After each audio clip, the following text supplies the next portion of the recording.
کہ مرنے سے پہلے اے مسلمان کر لے اس پہ غور. کتابوں کا خدا اور ہے، بابوں کا خدا اور ہے. علی بھائی اگلا سوال ہے، صحیح بخاری اور صحیح مسلم دونوں میں ایک حدیث ہے جس کا مفہوم کچھ اس طرح سے ہے کہ مدینہ شریف میں نہ تو دجال داخل ہو سکے گا اور نہ ہی کوئی وبائی مرض اور طاعون داخل ہو سکے گا. اللہ تعالیٰ فرشتوں کے ذریعے اس کی حفاظت فرمائے گا، جبکہ دوسری طرف سعودی حکومت نے کورونا کے ڈر سے حرمین شریفین کا لاک ڈاؤن کر رکھا ہے. کیا ان سعودی علماء کو نبی صلی اللہ علیہ وآلہ وسلم کی مبارک زبان پر یقین نہیں ہے؟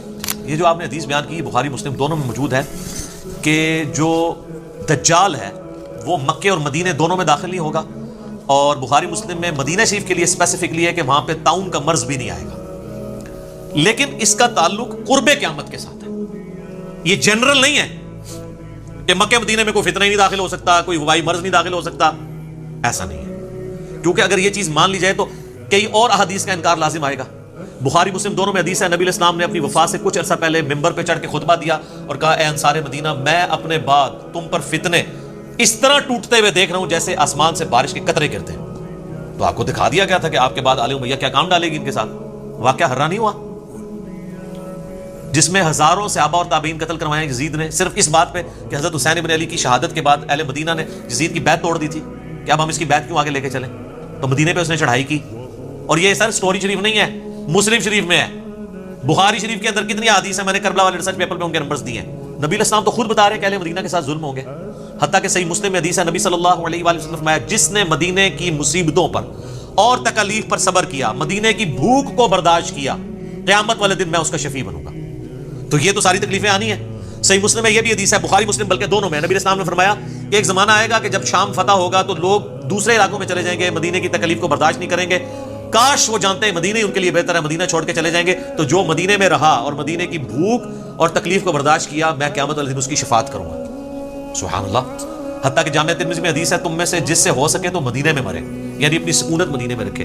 اہل مدینہ کی میں شفاعت کروں گا بقی اگر کرنا بشرطے کہ وہ آپ کے فرقے کا.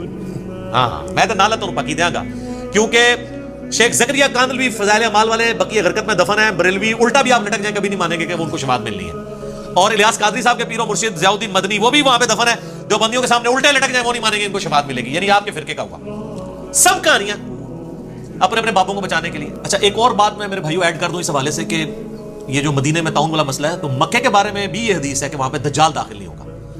تو اس کا یہ مطلب نہیں ہے کہ باقی فتنے نہیں داخل ہوں گے. بخاری مسلم دونوں میں حدیث ہے کہ قرب قیامت میں ایک پتلی ٹانگوں والا حبشی کعبے کی اینٹ سے اینٹ بجا دے گا.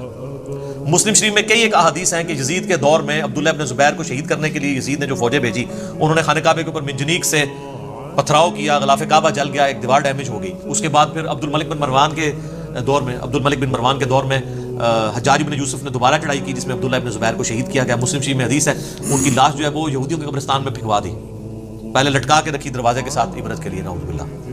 وہ میرا یوٹیوب پہ کلپ بھی آپ دیکھیں، حجاج ابن یوسف آل امیہ کا پالتو دہشت گرد. تو 2 دفعہ تو کعبے کے ساتھ یہ سب کچھ ہو چکا ہے صحابہ کی زندگیوں میں نبی علیہ السلام کی وفات کے بعد. تو مکہ مدینہ تک آئے گا، لیکن بیچ میں تو برے کام ہوں گے. ابھی میں وہ باتیں نہیں کرنا چاہتا. جو لوگ پاکستانی مدینہ شریف میں رہتے ہیں، مکہ شریف میں، ان سے ذرا پوچھیں کہ حرمین کی مساجد کو تو چھوڑیں، مکہ اور مدینہ سٹی کے اندر ہوٹلوں میں کون کون سے بدکاری کے کام ہو رہے ہیں. تو اب آپ یہ کہیں گے کہ وہاں پہ بدکاری بھی داخل نہیں ہوگی. جڑے تھے پیڑے وہ کعبے بھی پیڑے. خانہ کعبے میں طواف کعبہ کے دوران جیبیں لوگوں کی کٹی ہیں، کئی لوگوں کے پیٹ کٹ گئے ہیں، وہ کاٹتے کاٹتے انتڑیاں باہر نکل آئی ہیں، ویڈیوز ریکارڈڈ موجود ہیں. وہاں جا کے تو نہیں کسی کا سوئچ آن ہو جانا اس نے نیکی کے کام کرنے.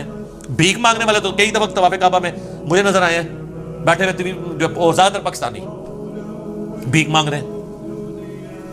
غیر محرم عورتوں کو دیکھنا، جب تک کسی کو یعنی بد نگاہی کے معاملے میں ایجوکیشن نہیں ہے، نظروں کی حفاظت کی عادت نہیں ہے، تو عرب میں تو اللہ معافی دے خانہ کعبہ شریف میں سب سے بڑی آزمائش ہی نگاہوں کی حفاظت ہوتی ہے، جہاں پہ عورتوں کے چہرے بھی کھلے ہوتے ہیں.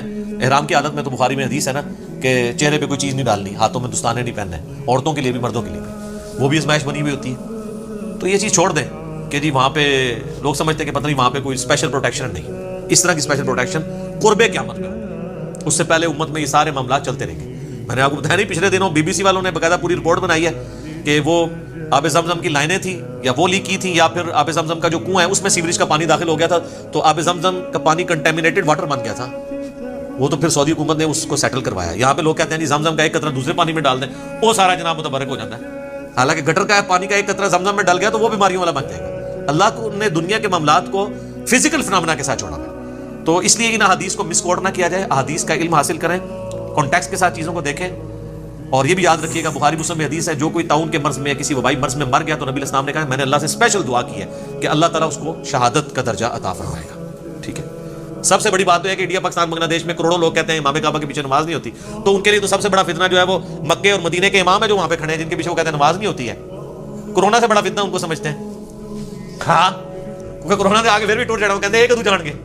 تو یہ اہل مدینہ کے ساتھ ظلم ہونا، ان پہ فتنوں کا ٹوٹنا، ان کا قتل و غارت ہونا، ان کے ساتھ یعنی اتنے سارے جو ظلم ہونا، تو یہ تو موجود ہے احادیث کے اندر. یہ قرب قیامت میں آتا ہے کہ بخاری مسلم میں حدیث ہے کہ دجال داخل نہیں ہوگا مدینے کے، اس وقت 7 دروازے ہوں گے، ہر دروازے پہ 2 فرشتے ہوں گے جو پہرا دے رہے ہوں گے، وہ دجال کو انٹر نہیں ہونے دیں گے، اور طاعون بھی داخل نہیں ہوگا. یہ قرب قیامت کے لیے. قرب قیامت سے پہلے کہیں پہ نہیں لکھا کہ کوئی وبائی مرض نہیں داخل ہوگا، طاعون نہیں داخل ہوگا، یہ نہیں ہوگا، وہ نہیں ہوگا. قرب قیامت کے بارے میں یہ بخاری مسلم میں حدیث ہے، نبی علیہ السلام نے فرمایا کہ قرب قیامت میں دین مکے اور مدینے میں سمٹ آئے گا. ٹھیک ہے. جیسے کہ سانپ اپنے بل میں واپس آ جاتا ہے اپنی حفاظت کے لیے.